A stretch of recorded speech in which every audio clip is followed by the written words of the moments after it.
Well, good afternoon, everyone, and welcome to today's event hosted by the Association for Enterprise Opportunity. We're thrilled that you've taken the time out here to be with us today as we honor Asian American, Native Hawaiian, and Pacific Islander Heritage Month. Today's critical conversation is part of AEO's newly launched Equity and Opportunity for All series, focused on celebrating the diversity represented in the tapestry of small businesses across the nation. Today's conversation is focused on economic equity and opportunity within the AANHPI community. My name is John Torres with AEO, and I'll be your guide for today's event. This virtual gathering brings together an esteemed panel of experts and dedicated stakeholders to explore the unique challenges faced by the AANHPI community. Today, we'll share success stories and discuss innovative strategies aimed at enhancing financial inclusion and expanding economic opportunities. We encourage you to engage with us as we work together to create actionable solutions to drive progress forward. But before we dive into our discussion, let's go over some housekeeping information to ensure that we have a smooth and productive session. To minimize background noise and to keep the conversation focused on the presenters, please keep your microphones muted and your cameras toggled off. You can find the mute and unmute button on the bottom left-hand side of your screen. If you have any questions or comments during the presentation, feel free to type them in the chat box. We may have time for a question or two at the end of the session. If you're experiencing any technical issues, please send a direct message to AEO Engages. You'll see them there in the chat, and they'll be able to assist you promptly. Please note that this meeting is being recorded and will be available for later viewing. Thank you once again for joining us. We are excited to embark on this journey towards economic equity and opportunity together. Now, without further ado, to set the stage for today's discussion, please welcome your host and AEO's President and CEO, Natalie Madeira-Cofield. Natalie? Thank you so much, John. It is a pleasure to have each and every one of you joined here today with us on this critical and important conversation and a celebratory moment for in a community that deserves recognition, attention, and this conversation, the Asian American, Native Hawaiian, and Pacific Islander community. It is a month of joy for us to review economic opportunities, discuss economic challenges, and chart pathways forward. As John mentioned, my name is Natalie Madeira-Cofield, and I have the honor of serving as the new CEO for the Association for Enterprise Opportunity. AEO is focused on serving as the leading voice of innovation for micro and small businesses in the microfinance industry and for small business as a whole. We have embarked on a great moment in our history. 16 million small businesses formed in the last 3 years. Today's conversation is going to help us understand what this means for the AANHPI community more specifically, and the opportunities that are needed to ensure equity and opportunity for all.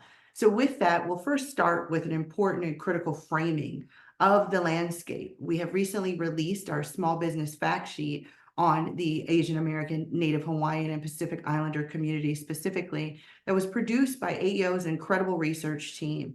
And without further ado, I'd like to introduce my colleague and teammate, Dr. Lori Smith, for her presentation on the state of affairs for the AANHPI community.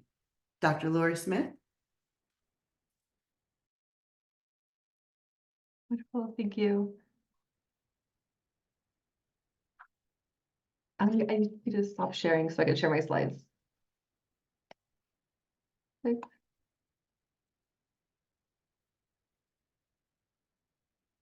All right, good afternoon, everyone, and thank you so much, Natalie, for the introduction. I'm Lori Smith, and I'm honored to be with you here today. So my presentation will address some of the important contributions and unique challenges faced by Asian American, Native Hawaiian, and Pacific Islander entrepreneurs in the U.S. There's also a lot of ground that we're going to cover in our panel discussion today. So I'll kick us off by presenting some key data points and context to help set the stage for that discussion. So first of all, you can find some key data points in our recently released fact sheet that Natalie just mentioned. And just in the future, if you're interested in finding out more, please take a look at our research website at AEO. We have so much there. We have research reports and we have interactive dashboards. These dashboards give people access to business data at various levels of geography and for different racial and ethnic groups. And also, we really want to hear from you about what you would like to see in terms of data. So given all of the talent that we have in the call here, I'd love to hear your thoughts on new research opportunities. And I would love to talk about ways that we can improve some of our dashboard tools and features. So please check out our website. It's research.aoworks.org as listed here. And then also please feel free to reach out with any comments, ideas, or to schedule a conversation at research@aoworks.org. Now, the main takeaways of my presentation are, first of all, to talk about the really substantial and growing importance of entrepreneurship in the AANHPI community, why this matters for this community, as well as for the economy and for small business development as a whole. And then I'll show that there are still significant gaps and how we need better data to better understand and address those gaps. But first, I'll start with some context on the AANHPI community. So first, in terms of population growth, some of you are probably familiar with these statistics already, but often whenever someone talks about why we should pay attention to this community, we hear that the AANHPI community is one of the fastest growing groups in the country. So between 2000 and 2019, the Asian American population grew by 81%, outpacing a 70% increase among Hispanics, and followed by 61% for the NHPI community. And whoever you slice this data, this has pretty much been true since 2000. It was true from 2000 to 2005, 2005 to 2010, and even more recently since 2019, this general trend is still holding. And so by 2060, demographers project that the Asian population will reach around 46 million people. And much of this growth has been fueled by immigration. So what we've seen since 2004, so now for more than 4 decades, there have been more Asians that are coming in as legal permanent residents than Latinos as legal permanent residents. And starting in 2009, more than a decade ago, there have been more Asian foreign-born coming into the United States than from any other region in the world, including Mexico and Central America. And now we've also seen a rapid increase in the Asian undocumented population. So one data point that you may have seen before from AAPI data, which is a wonderful data source on this community, is that 1 out of every 7 Asian immigrants is undocumented. And these trends are all important because many people, when we think of immigrant entrepreneurs, we often think of Latino entrepreneurs. But in fact, most Latinos in the US, no matter how you measure them in terms of the resident population, in terms of adult population, they're not nowhere close to a majority immigrants. So we're talking about 2/3 of the Latino population as native born. And by contrast, Asian Americans are predominantly an immigrant population. So Asian Americans are increasing their share of the foreign-born population. But even though we've had more Asians than other groups coming into the US in terms of inflows, the base population of who the immigrant population is still close to a majority Latino. But that's going to change. And so some demographers project that by 2065, there will be more Asian immigrants in the United States than any other racial or ethnic group. And now we've seen that Asian Americans are a very large and growing part of the US population. And as you would expect, Asian Americans are also a very large and growing part of the US business community. But even just beyond population trends, their contributions to the business community are really quite substantial. So first, here's a chart showing growth in key firmographics for key racial and ethnic groups from 2012 to 2020. 2020 is just the most recent year that data are available for all firms. And so looking at this chart, a few things stayed out to me. So first, we see that Native Hawaiian and Pacific Islander firms are the fastest growing group in terms of business growth. And this is all the more remarkable given that we've just seen that their overall population growth is not as high as it's not quite as high as it's been for the Asian and Latino population. And also, Asian-owned businesses have outpaced all other groups in terms of employee and payroll growth. And now to get a better sense of the overall scale and significance of the AANHPI business ownership landscape, this chart shows the share of total firms owned by each race and ethnicity relative to their total share of the population. And so what you'll see here is that Asian entrepreneurs are overrepresented in terms of business ownership, meaning that there are more Asian-owned businesses than you would expect, given their share of the population. So all other groups, including NHPI entrepreneurs, are statistically underrepresented. I'll also call out these other groups are more correctly under-recognized or not captured by census statistics, but that's a conversation for additional entrepreneurship research.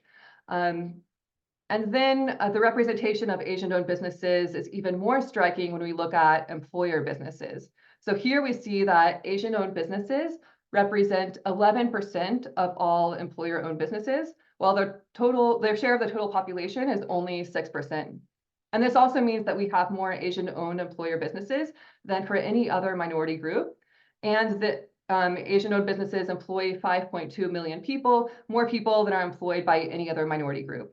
But still, like other minority groups, we see fewer AANHPI employer businesses than we would expect given their share of the population. So for all of these reasons, we can say that the AANHPI community is growing in importance. Their businesses are becoming more visible and increasing in terms of employment and output, making outsized contributions to the US economy. So what's the challenge? Well, one problem is a persistent credit gap. Last year, Asian entrepreneurs were denied credit at significantly higher rates than white entrepreneurs. So 29% of Asian small business credit applicants were denied credit versus 18% for white applicants. And if we look at discouragement, we see a similar trend. So Asian entrepreneurs are more likely to be discouraged from applying for credit when they needed it. Last year, Asian entrepreneurs reported being discouraged at twice the rate of white entrepreneurs.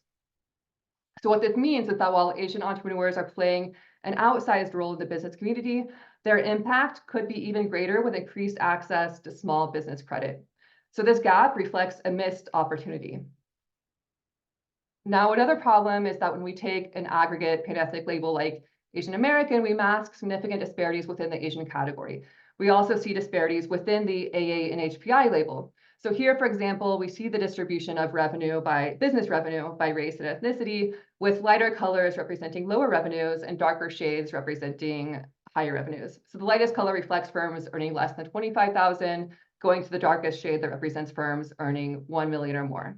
And so what we see in terms of the distribution of business revenues is that median revenues are higher for Asian entrepreneurs than for those of other racial and ethnic groups.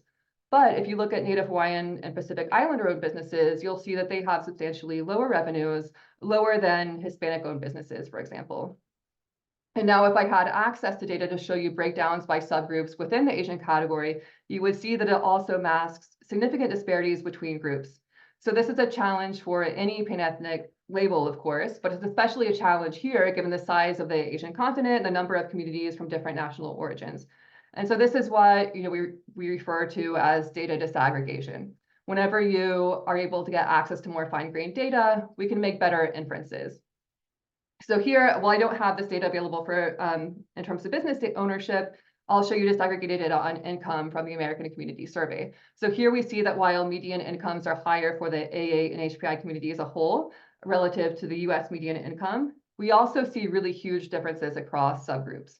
So at the top, we see Indian Americans, Filipinos, and Taiwanese that have the highest income levels. And then at the lower end of the spectrum, we see what have been predominantly refugee populations, such as the Burmese, Hmong, and Bhutanese.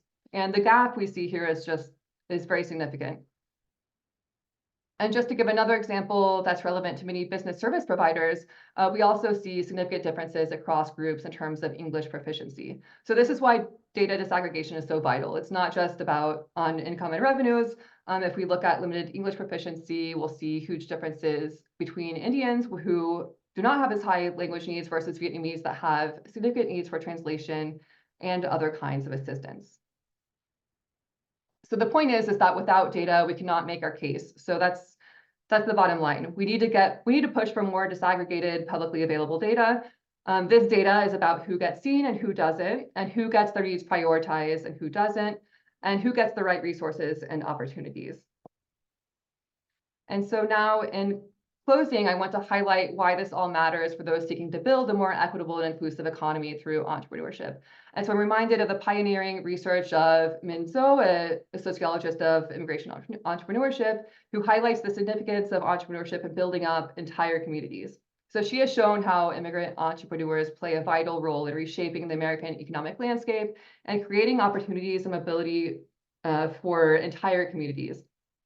The achievements of these entrepreneurs are all the more important as we seek to revitalize small business development across the US, and also as we seek to find ways to bolster local economies as part of a broader sustainability strategy. And this is a topic you'll hear more about soon with a forthcoming report from AEO. And so as we move forward, it's essential that we seek to support these entrepreneurs through targeted policies and community initiatives. So to delve deeper into these issues and solutions, we are fortunate to have an esteemed panel of experts with us today. It is my pleasure to introduce our panel moderator, Jessie Lee, who will guide us through this important discussion.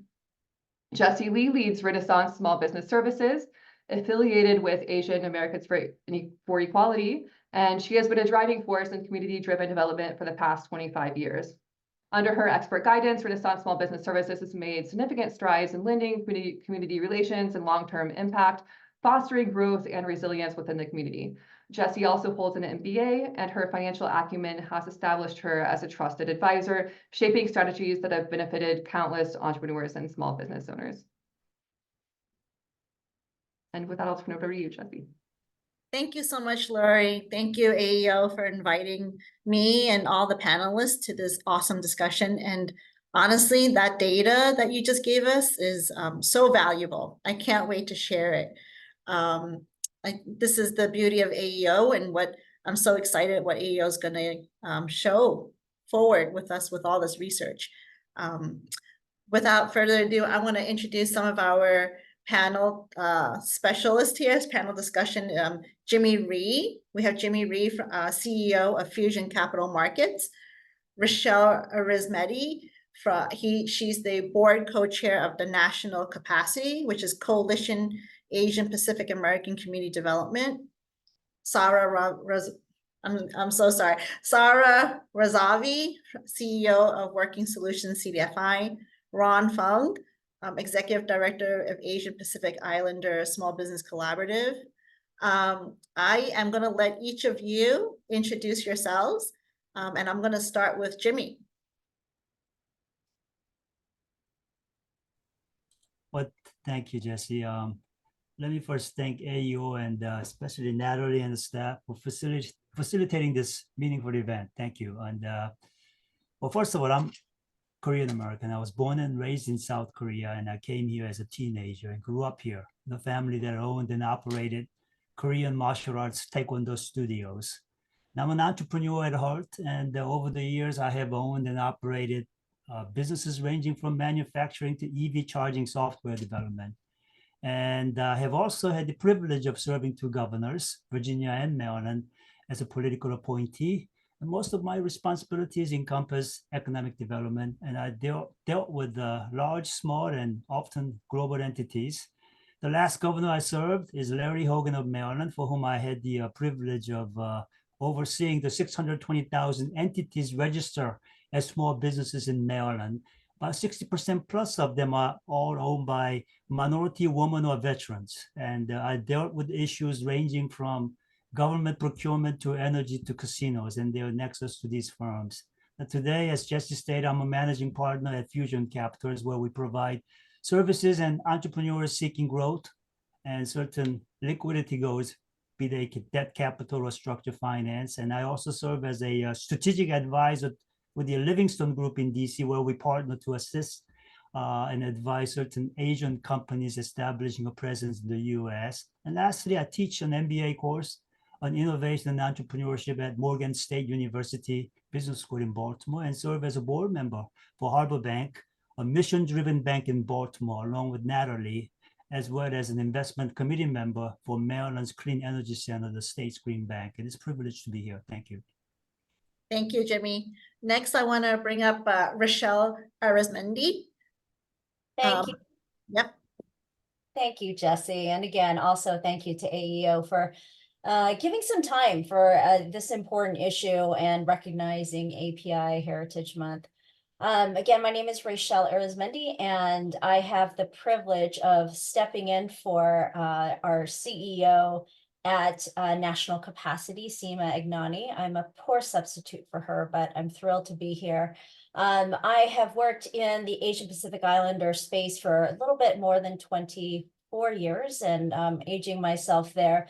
But it really has been my privilege to work in the community development world, whether it had to do with early education, small business, financial institution, or community development.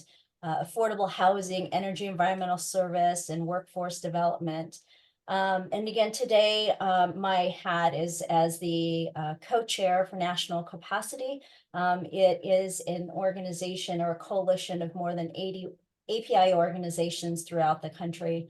And I also serve as the president of the board for Asian Pacific Islander Equity Alliance in Southern California. So thrilled to be here.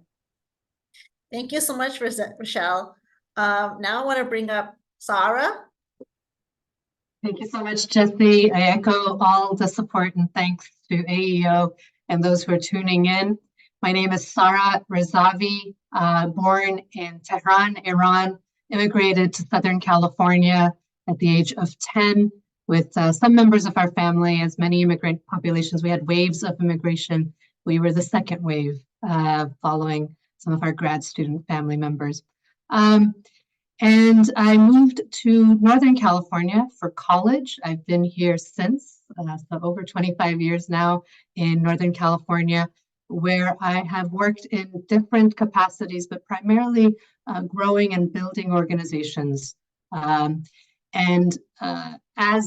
such, I stepped into, after my business degree, into the CDFI space, the Community Development Financial Institution space, and have been working at Working Solutions CDFI, which is a micro lender specifically for startup and early stage businesses. And it has been in the CDFI space, there's been a huge priority for Black and Latino communities along with low income. But thanks to Jesse's advocacy and several others who she's brought along, including myself, many of us have been very much about making sure that the Asian community is also represented. So I'm here today as CEO of Working Solutions CDFI. I'll be talking a little bit about small business lending to the immigrant community, especially as we expand across the state. We are currently serving Northern California. As we expand across the state, I'm very, very interested in supporting the Asian community back home in Southern California, as well as my home for so many years now, Northern California. Thank you, Jesse. Thanks, Sarah. And then finally, Ron. Thanks, Jesse. I'm Ron Fong. I'm the Executive Director of the Asian Pacific Islander Small Business Collaborative. We're a collaborative based in Los Angeles County, providing small business technical assistance to mostly Asian immigrants. Our collaborative is based in 7 AAPI communities, Chinatown, the San Gabriel Valley, Koreatown, Thai Town, Cambodia Town, and a few others. And we provide community-based services looking to revitalize the communities in which we are based. Also a proud board member of AEO, and I want to thank Natalie for this opportunity to speak on behalf of AAPI business issues. Thank you. Thank you. So we can see we have 4 very amazing panelists, and I can't wait to jump into this now. First, I'm going to start with Sarah. Here's a question, Sarah. Today's conversation is about exploring opportunities and obstacles for entrepreneurship among the AANHPI community. In your opinion, what do you see is the greatest opportunity and challenge faced by this community? And how are you at Working Solutions trying to address this? Thank you.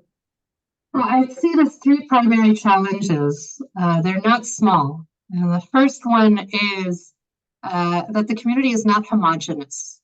It is not a shared language.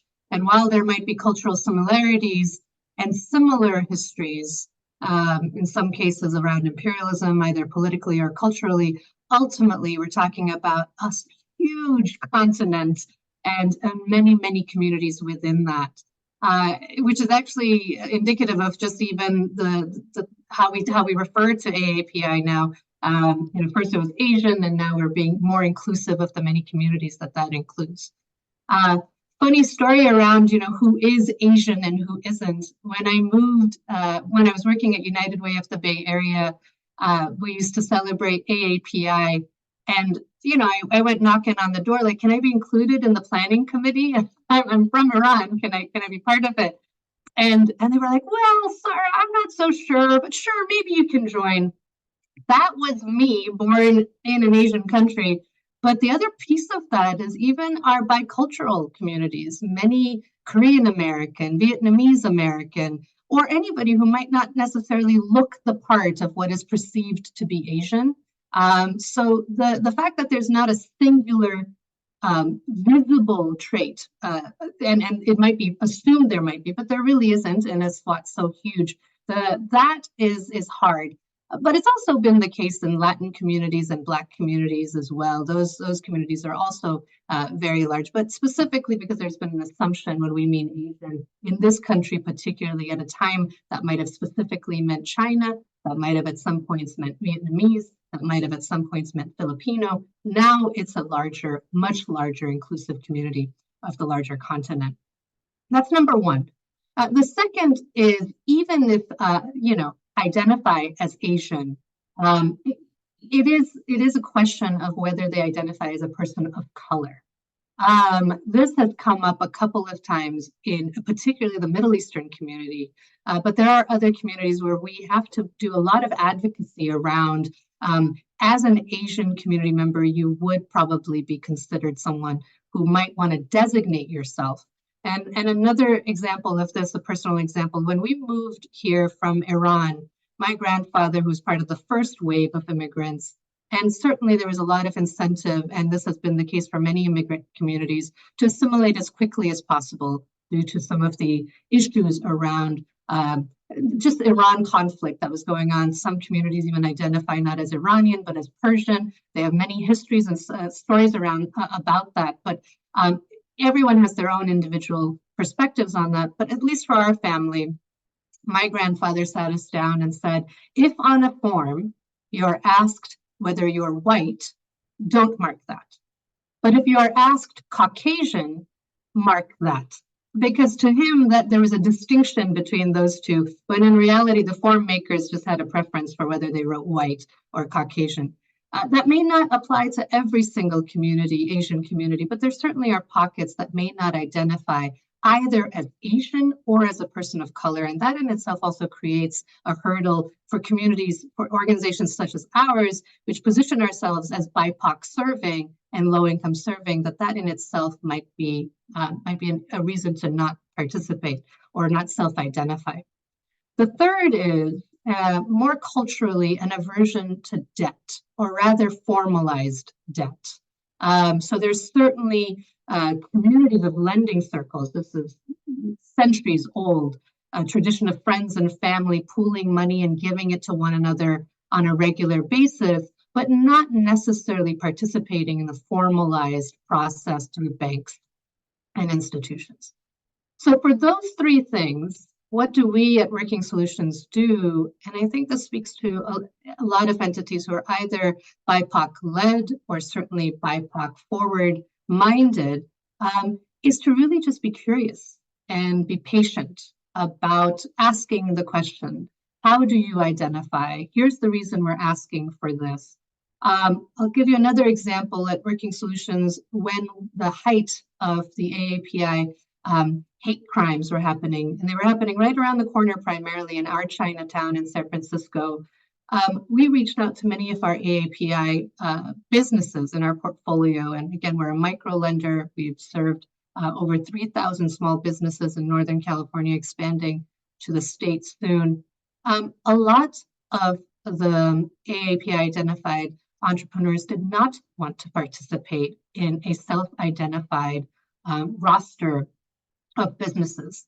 Part of that was worry about crime, and part of it was, I think, this deep desire to assimilate as quickly as possible so that you can have access to all the privileges that the majority has access to. And this speaks to the doctor's points around the largest immigrant population. That's not an uncommon immigrant story either, to try to forego some of the identification in service of assimilation. So those for us are 3 points. I don't have 3 exact examples of how we deal with it, but simply being patient and asking and naming why we're asking it, and also having the opportunity to participate on panels like this to self-identify so that we encourage others to self-identify as well. Wow, that's amazing, Sarah. Now going into the next question about DEI, I think what you're posing is going to complicate how we look at DEI and how we include, the AANHPI community into DEI. So Rochelle, here we go. I'm going to ask you this question. The next question is in the area of DEI. There is not a one size fit all, as we heard. Given that the AANHPI community is incredibly diverse, in what way do you feel we can do more to recognize this diversity and support these distinctive individual communities? But thank you, Jesse. And I think that's $1 million question. I don't know if, because it's not a one size fits all answer. There's many factors that contribute to this as we're thinking about what that answer is. And I think Sarah and Lori hit on a lot of things that we talk about in the AAPI community is the number of subpopulations. You're looking at more than 40 subpopulations in the AAPI NHPI world. And that equates to hundreds of languages and dialects. So just recognizing that and understanding that piece helps us think a little bit more about what DI could mean.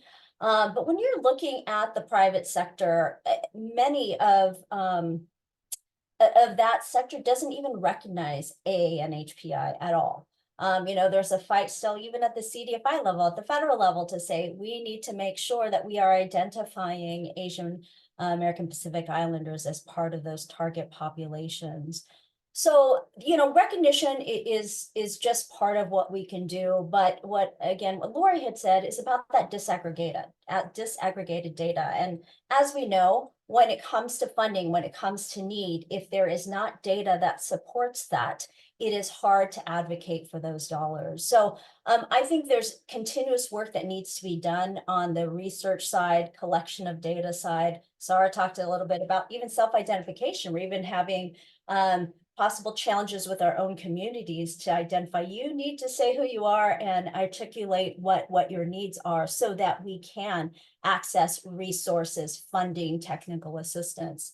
The other piece I just wanted to raise too is in terms of entrepreneurship rates and what we're seeing and why we see high rates of entrepreneurship in AANHPI is, yes, part of it is self-motivated. We heard Jimmy saying he's an entrepreneur, but many of our individuals in this space is really because there's a need to get revenues, get income.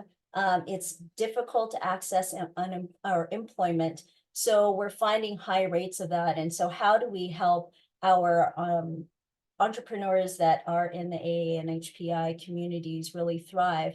And part of that is the recognition of DEI and recognizing that we need to address those. And I just wanted to address one last piece, and especially the work that we do at National Capacity is the celebration and recognition and support for cultural corridors. I know you're going to hear a lot from Ron about the different corridors here in just Southern California. But those are truly economic drivers. And how do we support that? And again, recognizing in the DEI space the importance of that, because these cultural corridors truly are places of employment, but it's a safety net that creates these places of belongings for our communities. But what the answer is, I hate to say, kind of goes back to the data and collection of that so that we really can work with our communities. Thank you so much, Rochelle. I mean, it sounds like not only are we educating our community members to self-identify, but now how we bring that data and do this collection and research with this data and how we use this data is so important, which now why we need this data is about impacting policies, right? So Rochelle, Jimmy, I'm going to pose this. Jimmy, you were in the cabinet. You were in government at one point. Let's talk about policy. With current policies, which policies do you believe that needs to be established by the federal government to support our entrepreneurs and ensure entrepreneurial equity for the AANHPI small business owners? Yeah, great question. And two things stick out from what Sarah and Rochelle said. You know, what Sarah stated that and this reminds me when we were making policies, how in the category of minority, Persians were excluded, and yet we included Caucasian women, right? So common sense is not common there. And then what Rochelle said, that the Asian Americans are entrepreneurs, but to me, they are more of a necessity entrepreneurs than opportunity entrepreneurs. So there's a big difference. So get back to the policy question. A few years ago in Maryland, a bill was introduced with a preamble stating that, I now quote, racism is rooted in the foundation of America, right? Now, Maryland has the largest legislative Black caucus in the country with 67 members out of 188 total legislators. That's huge. Now, as an Asian American, I can only envy that political strength, right? And by the way, I want to give a shout out to and a lot of credit to African Americans for advancing the equity and justice issue from which all minorities benefit. So as you're aware, through popular media, there are still differences among us concerning opinions on whether that preamble is that's stating the fact or not, right? Unfortunately, many of us still believe that America is a work in process, striving to live up to these ideas. And yet, when you talk about policies, I gotta talk about just what just happened recently, namely the Supreme Court's rejection of race-based admissions policy at institutions like Harvard and UNC. That's concerning, especially because I think that decision has begun to sort of spill over into the economic areas, including initiatives aimed at supporting minority businesses, such as the SBA 8A program, corporate DEIs, and many state-based minority certification programs like MBEs. Now, against this backdrop, it really becomes important to me for the federal government to reassess and reframe its approach to in policymaking post Harvard and UNC case, sort of becoming more data driven, as everybody's talking about, and becoming more nuanced to ensuring that entrepreneurial equity for AA and HPI groups, and in fact, all minorities, right? So concerning the question being asked, my 2 cents will be as follows, okay? Given that solely relying on race-based criteria is no longer permissible, the future policies need to prioritize targeting economic disadvantage, right? What other good options are there? But that should also be done using data on the socioeconomic status and business ownership patterns and things like that. We can get this data from census, BLS, IRS, SBA, and so on, right? The data exists. This new approach, I think, acknowledges that while some Asian American subgroups may continue to face that systemic barriers to entrepreneurship, I think others may not, right? And therefore, their need-based assistance need to be more targeted in promoting equity. And as well, the evaluation should be, I think, more holistic for determining that eligibility for support, considering factors beyond race, such as income level, access to capital and networking, educational background, and so on, right? Including business ownership history, right? That would ensure that support is targeted to those who truly need it. So now, would it create a more equitable outcome? We won't know, but we do know one thing. We must use data to help policymakers to delve deeper into this effort. And so one might ask, well, what type of new data beyond what we already have and use that are you talking about, right?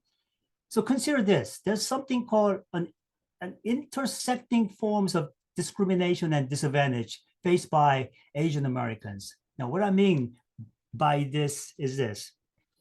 Individuals hold multiple social identities, such as race, gender, class, sexuality, disability, whatever.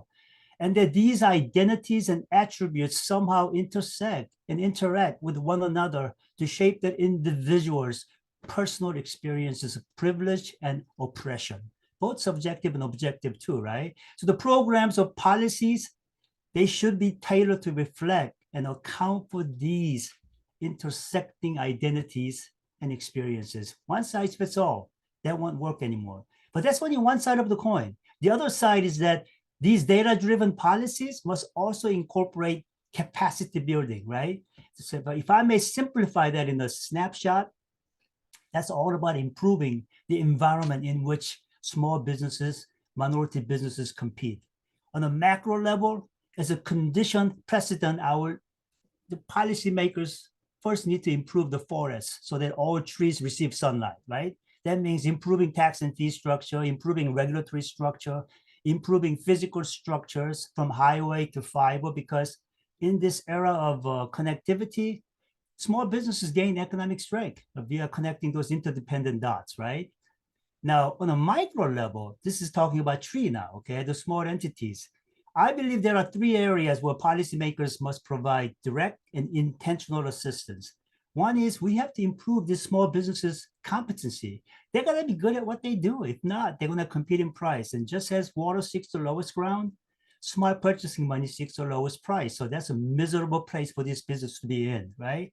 And second, access to capital, because money to business is like blood to our body, without which you can't sustain what you do, right? And third is we have to provide certain insightful understanding of the landscape from this business is competing, from procurement rules to business trends, because no business plan can succeed without these three things being present. So this is all about intentional capacity building. So to close, by adopting a more data-driven, nuanced approach with inclusive capacity building as the underlying driving force, the policymakers can better respond to and navigate the challenges posed by the Supreme Court's decision. And I'm optimistic that we'll pull through. Oh, Jimmy, very insightful. I think, Rochelle, how do you see our policymakers now then? I'm trying to fit in an analogy with trees and forests, and I'm not getting there. But I'll just point out two pieces that I think it's important as to an answer to this question. But in 2019, National Capacity conducted a study called Small Businesses, Big Dreams. And I will say that the recommendations that came out of that study really is robust annual funding and appropriations for I think we identified 6 different funds, but I just wanted to list them here because all of these help water the trees. Maybe that would be the good analogy, but SBA programs, investments in micro entrepreneurs, SBA Community Advantage, SBA Small Business Development Centers, ORR, Micro Enterprise Development Program, Community Development Financial Institution. Probably all names and entities and agencies that folks on this webinar know very intimately, but how do we make those more robust and ensuring that there really are appropriations that are made there? And then the last piece I wanted to add here is something that's being looked at the federal level that's similar to residential tenant rights or commercial tenant rights. And is that a policy we can think through? So it's a question to pose. I don't think it really has been finalized at the federal level. I know in California state, we're looking at it. There's an SB 1103 as it relates to tenant rights too, and to really avoid displacement for our small businesses. Thank you, Jimmy, Rochelle.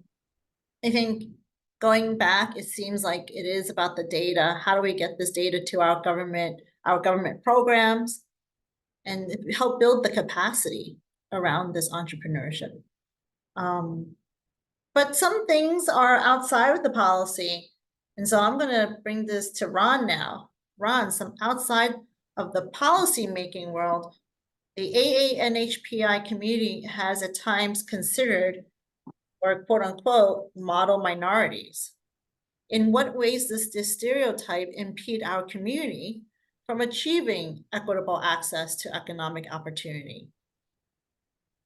Thanks, Jesse. Well, it's really building on a lot of what's been mentioned already, and that is looking at data and really seeing that the discouragement of looking for financing and the differences in how we're turned down, Asians are turned down for loans than Caucasians. that shows that there is a gap, a credit gap there, and that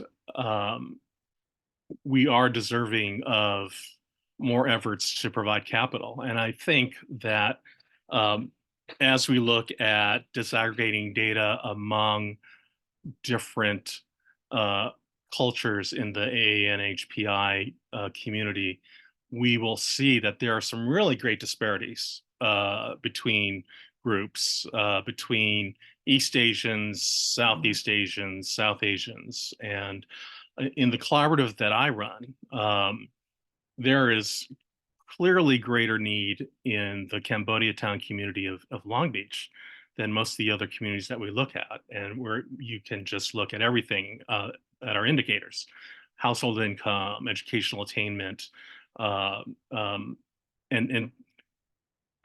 unemployment. And this just tells me that we need to really focus in more in certain these communities just to help try to meet demand and equity issues in those communities.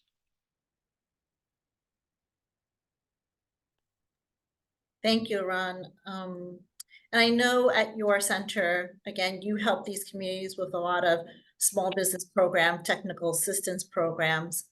Do you feel corporate suppliers and small business programs have effectively engaged the AANHPI community? And if not, what more do you think can be done? I'd say that there's room for improvement. I've certainly seen a much larger response from public agencies and corporations in trying to spend more diversely. Here in Los Angeles, we have a $16 billion LAX improvement project and several rail improvement projects that are creating tens of billions of dollars of contracts. And there's a great push to diversify spend in those areas. I think some of the folks that we work with, though, in those areas, the certification isn't that difficult, but it's the networking that they are really looking for in order to connect with larger contractors, in order to get parts of contracts, of public sector contracts. And so I think there's more networking opportunities that can be done. Another thing I want to point out is that of the 595 clients that we saw that we provide individual business counseling to last year, I would say only 2 to 3% were large enough to take advantage of public sector contracting. It really is for the larger small businesses that are around, that have the administrative support, that can wait 3 to 5 months to get paid, that can provide all the paperwork that's needed. And that's just not anywhere near the number of people that we see that need assistance with their small business. And so, as much as there is a push on government contracting and corporate spend and on and diverse spending, I just want to make sure we don't forget that by and large, most of our businesses really can't participate in those programs, and they just need more day-to-day assistance. And since day one, it's always been the number about access to capital. That's been the number one need pre-pandemic, during the pandemic, and as we emerge after pandemic. It is, how do we get capital into the hands of our entrepreneurs so that they can start and grow their small businesses? No, absolutely. And just speaking to a little bit where for Renaissance here in New York City, yes, the city and the state talks about giving more government contracts to our minority small businesses, but for the AANHPI community, it continues to be a struggle because they don't have the capacity to, even if they bid and win, they can't do the monitoring, the reporting, and that cash flow. Sometimes, our government sometimes takes 9 months to pay us. For a very small business like ours, it's very difficult. And so our Asian entrepreneurs tend to just shy away from it altogether. They just see it as an impossible task. So I think it goes back to what Jimmy said. At the federal level, there has to be policy around capacity building. And then next, not on top of the capacity building, is now the access to capital. I would love to hear from Jimmy and Sarah. You guys, this access to capital shows up as a challenge. We saw it in Lori's data for the AANHPI community, and where the historical wages and savings have been above the national average, yet we're still struggling to access capital. What can be done? I think the first thing I want to say is that not all Asian Americans are economically successful, right? Even though there's a stereotype that we are, the reality, I think, is more complex and different from that. Simply, we're not all good at, we're not all rich or good at math, right? So think about it. We come from one of 48 Asian countries plus Hawaii. So there's a wide range of ethnicities, cultures, languages, and so on. And within Asian American communities, there are significant variations in economic status. As an example, certain Southeast Asian Americans that Ron mentioned, Hmongs, they barely graduate from high school, okay? And the recent immigrants, they experience higher rates of poverty and economic insecurity and so on. So it's true that many Asian Americans have done well economically and accumulated a lot of money, savings, and so on. But then we also know factors such as their recent immigration status, English language proficiency, their educational attainment, and other things can influence access to capital. So the prosperity is not uniformly distributed. So bottom line is there's a wide income and wealth disparities among us, right? And secondly, again, as Ron stated, because of the model minority myth that portrays us as successful, right, and affluent, but that can obscure the economic challenges that we truly face. Because in all honesty, I think that stereotype contributes to the underrepresentation of Asian Americans in discussions about access to capital and various support programs, because they all presume that we are doing well.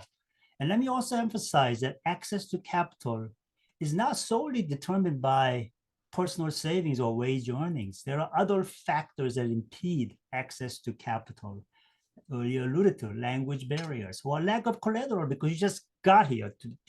You're a recent immigrant, you don't own homes, okay? So you don't have any collateral for loans, or you have no credit history, okay? And so on. And this is very similar to what African Americans face, who must compete, I think, without legacy, wealth, and network, right? Much difficult. And finally, I think something unique to Asian Americans, namely the cultural factors, and that is not disclosing or sharing one's need, be it financial or psychological. I think that play a role in limiting access to capital within our community. My sister is a psychoanalyst in Santa Monica. She's been practicing there for 20 some years. Over 20 years, she's only had 2 Asian patients, okay? So they don't disclose things, right? We keep things hidden. So you need money, we don't really tell anybody. And obviously, that's not what you do when you need money, okay? You gotta knock on doors, okay? And we don't do that, yeah. So many great points, Jimmy. And I'm going to echo a couple of them.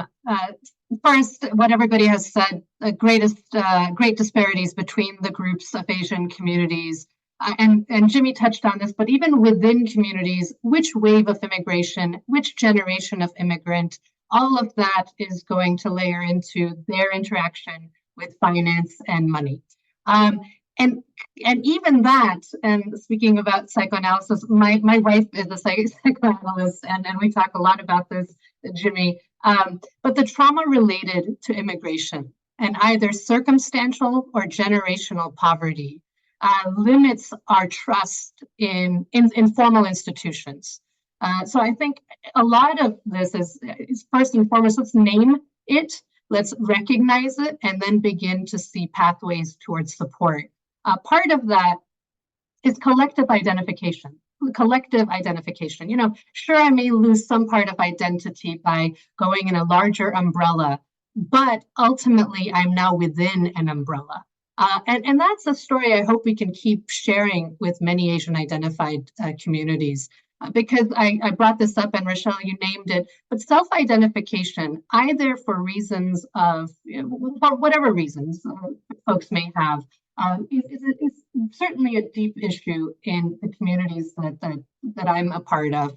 And I take Jimmy's point as well, the intersectionality of communities you identify with, person of color, woman, queer, etc. It's like, which one do I hang my hat on today?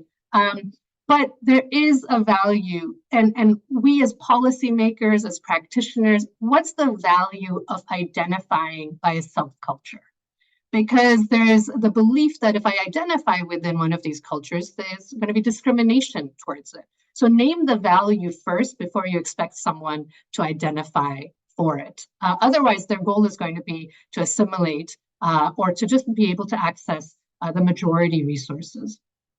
And I think leaning into the cultural competency so that we show appreciation.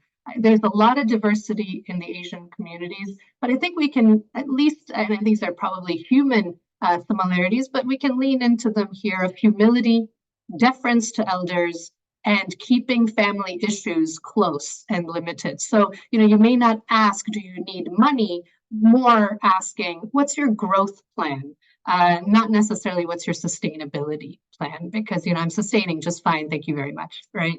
And then I think the third point I want to make is informal businesses or cash-based businesses.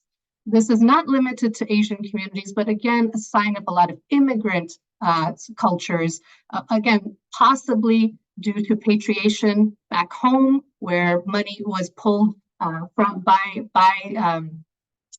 the country, the country of origin, but this belief that you may not have complete trust in formalized institutions, and so a lot of the business management is relational rather than structural. So how do you engage with chambers? How do you engage with communities, with corridors to build that trust before you can lean into, now I'm here to help you. To jump in and say, I'm here to help you. First, I didn't say I needed help. Second, I don't even identify with your group. But all these reasons that I've been laying out. But I hope those points, those are certainly, I think, in our experience, again, at Working Solutions, not only being AAPI led, but during the height of the hate crimes, in an effort to be supportive, we recognized there was a lot of hesitancy for self-identification, and we respect that, and we want to be mindful of that. We certainly have our business resources that are listed by affinity groups, but we have a lot more Asian business owners who self-selected not to be part of that because they would prefer to be known as a business rather than an Asian business. Wow, this is an amazing panel. Thank you so much. I think, you guys echo everything I go through every day with my small business owners.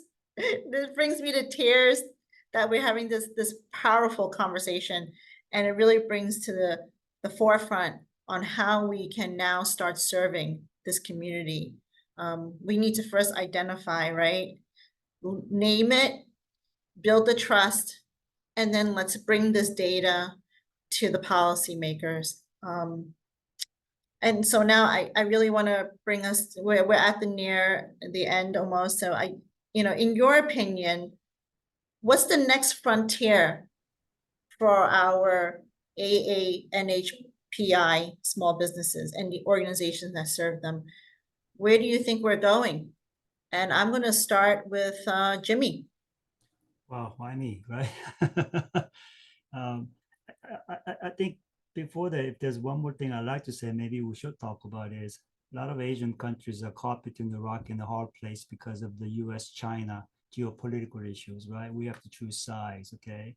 A lot of Asian countries are export-driven countries, so they're going to have to choose one or the other, and it's a very difficult issue they are facing right now. That's one thing. But set that aside, where we have to go, I think one thing that I can say is this: look, having more, events like this is very meaningful because I think this is what it means to us working together towards that America truly lives up to its ideals, right? That celebrates all of us and encourages all of us to pursue that American dream.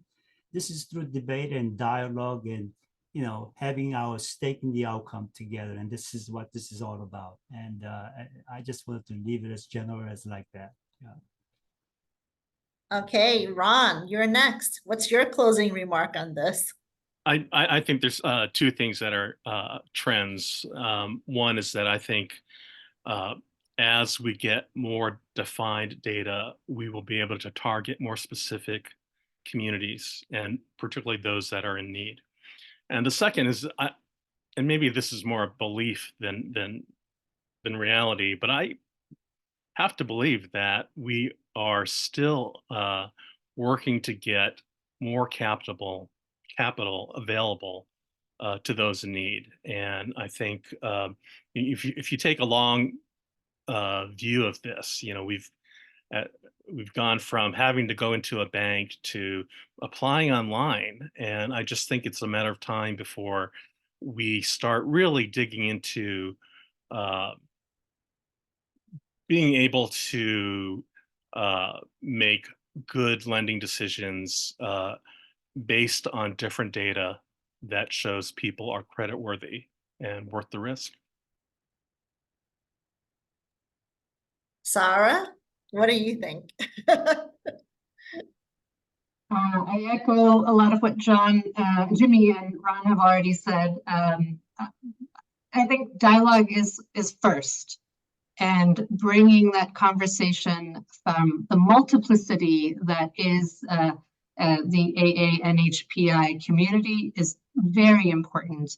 And so first being able to just name that there's so much variety, and then leaning into what are the similarities. And you hear me talk a lot about this in the CDFI space, another so focused on community lending and place-based, and we can only get so far naming the differences because then we're just getting smaller and smaller and smaller. Let's lean into what are the similarities, what are the commonalities, what are the ways that actually there is an intersection between the many countries and the region at large, so that we can scale support. And it's hope that some of the comments we've made here today highlight that around, you know, what informal business might look like, what hesitation for asking for help and divulging information. All of that are key pieces of information when thinking about why a policy didn't take hold. Why didn't this community take advantage of this opportunity? But first and foremost, conversation, and really grateful to be of a generation, of a time where we could have this conversation in full confidence that it's progressive. Thank you, thank you. Oh, and then Rochelle, last but not least, what are you thinking? One thing I would be remiss if I did not uplift is especially in consideration of this month and the name of it is the NHPI piece.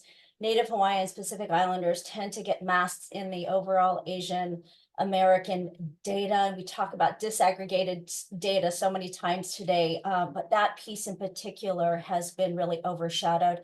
So I just wanted to highlight that and talk about the importance of our Native Hawaiian and Pacific Islander brothers and sisters.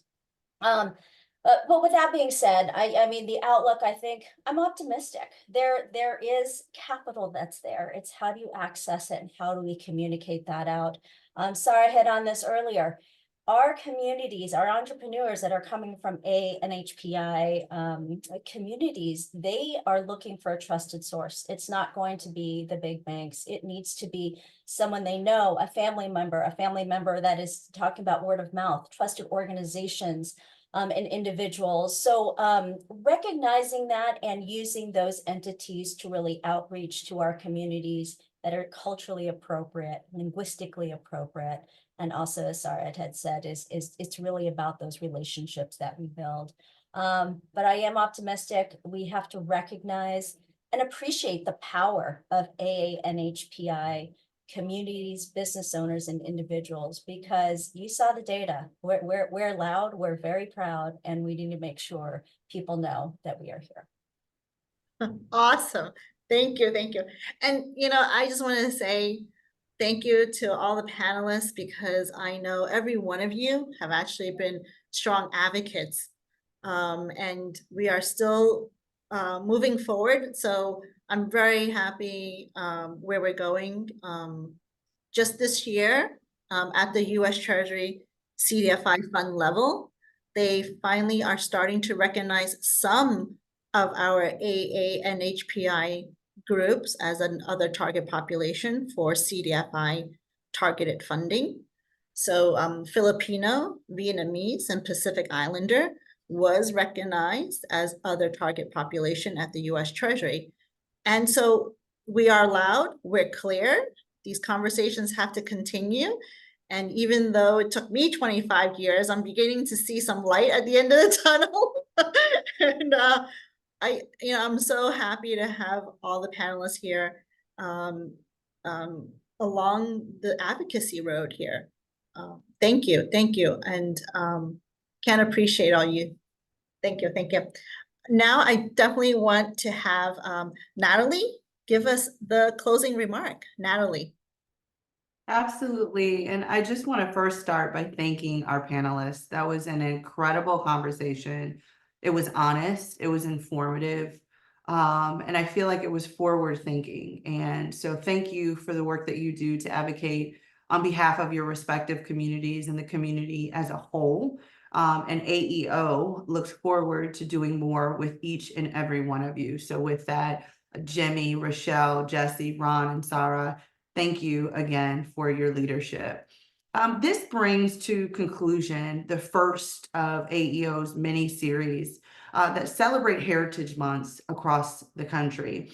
And it is a series that we have launched called Equity and Opportunity for All. What you all just heard today was our Exploring Economic Opportunities for the Asian American, Native Hawaiian, and Pacific Islander community. And as we continue to reinvigorate the work that AEO does to serve as a voice for the small business community across the United States of America, we look forward to bringing to you more thought-provoking, leading conversations on the economic climate for small businesses and micro entrepreneurs.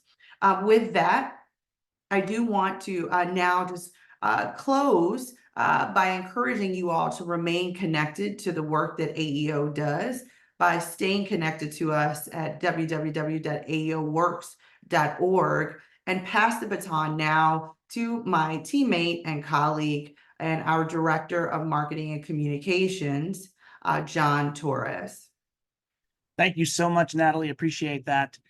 We are so pleased to have each and every one of you here with us today. We hope that you found the discussion insightful and the strategies that were shared valuable as we collectively strive towards enhancing economic equity and opportunities within the Asian American, Native Hawaiian, and Pacific Islander community.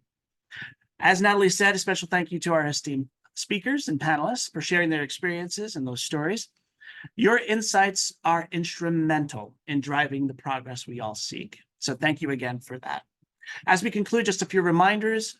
Be sure to follow up with us. We will be sending out a follow-up email with the recording information of today's session and a link to AEO's research. So be on the lookout for that. And please continue to connect with us. Join us in June as we celebrate Pride Month and recognize the LGBTQIA community. And stay connected with us through our website, social media channels for updates on upcoming events, initiatives, and ways you can get involved with AEO.